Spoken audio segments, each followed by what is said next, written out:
Ever seen someone's car disappear without being stolen? Yeah, this actually happened. My name is Sarah Mitchell, and back in the 90s, I managed the warehouse of a busy hospital right in the center of town.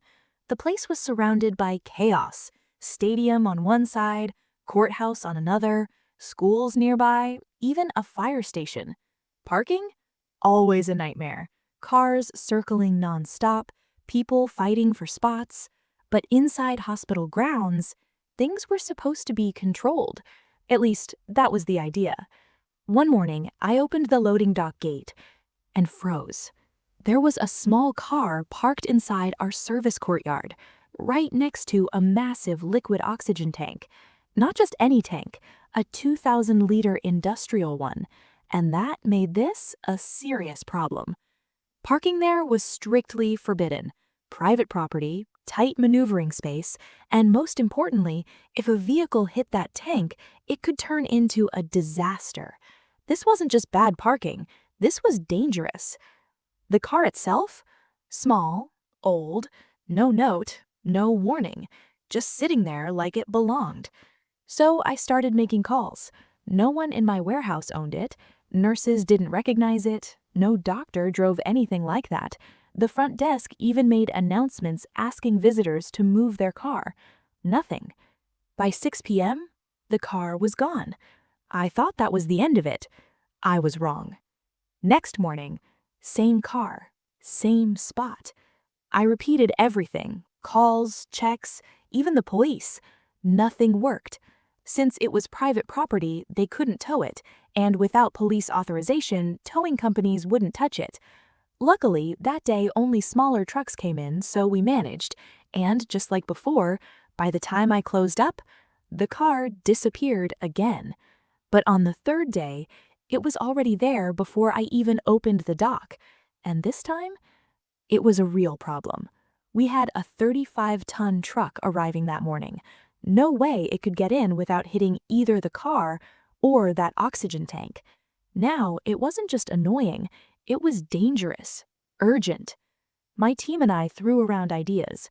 Calls, announcements, even the police. Nothing worked. Then, it happened.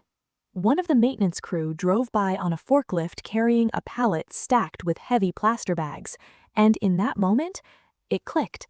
That little car couldn't weigh more than that pallet. So I walked straight over to the forklift driver. My team grabbed a wooden pallet, and very carefully, we slid it under the car, inch by inch, no sudden movements. Then the forklift lifted it, the entire car, off the ground. Slowly, we carried it out of the courtyard, through the gate, and placed it right in the middle of the street. Then we went back to work, like nothing had happened. 10 minutes later, someone reported a car blocking traffic. 30 minutes later, it was towed away. Just like that, problem solved. The truck arrived, no issues, no delays. But 2 days later, the rumors started spreading. That car? It belonged to the hospital director's wife. She worked in a nearby building and had been using our courtyard as her personal parking spot. Now, people were watching, because this wasn't just about parking anymore. This was about authority. Soon enough, I got called into the director's office. The moment I walked in, I started explaining. "Sir, I know it was your wife's car, but—" He cut me off. "What?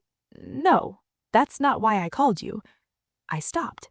He leaned back, sighed, and said, "I've warned my wife several times not to park there."